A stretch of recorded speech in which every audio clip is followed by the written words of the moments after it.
Marhain aldaw kaninyo namin.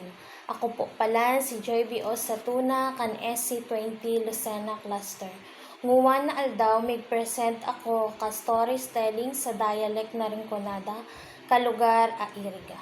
Ang buhay ng mga agtas sa Iriga storytelling. Sa mangit-ngit na kabundukan ka Iriga, Camarines Sur, mababayad a komunidad ka mga agta. Sira abistong mauurot na para uuma. Akadang raga na inuumahan ay nakangaran sa kadang kabesa. Pinuno ka tribo nira. Para ka mga agta, ang pag-usab nira ay diri basta trabaho. Adi usad sa ritwa kang panampalataya nira sa kausadan, nagtutubod sira na dakol amaani nira kinsira ay migibo sa usad na kanta. Na agko kaibang baile. Agko mausay ng step a baile nira, uunahon sa sutulong lalaking mag-uuma, migsunod man sa mga babaye. Pag panahon na mig-harvest na, matatapos nira ang pag-uuma nira, adi kadang binabaoy na pagsabay-sabay nira ang pag-uma.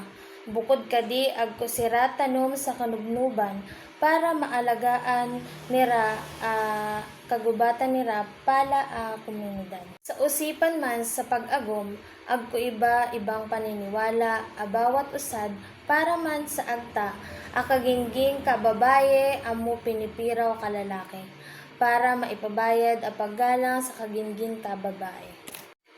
Pamumuhay ka mga agta natuturan taman sa di mga nasa baba lalo na pagkausad kabawat tawo.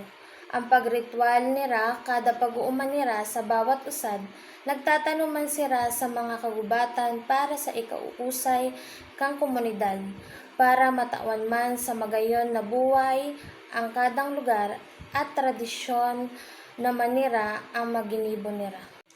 Pamumuhay ka mga agta sa diiriga, usad sa pinakamamumuya halimbawa sa komunidad, ang pag-ibon nira ka mga ritual nira, ang pagpapahalaga nira sa lugar nira para gulayon ang pamumuhay nira na ipababayad nira.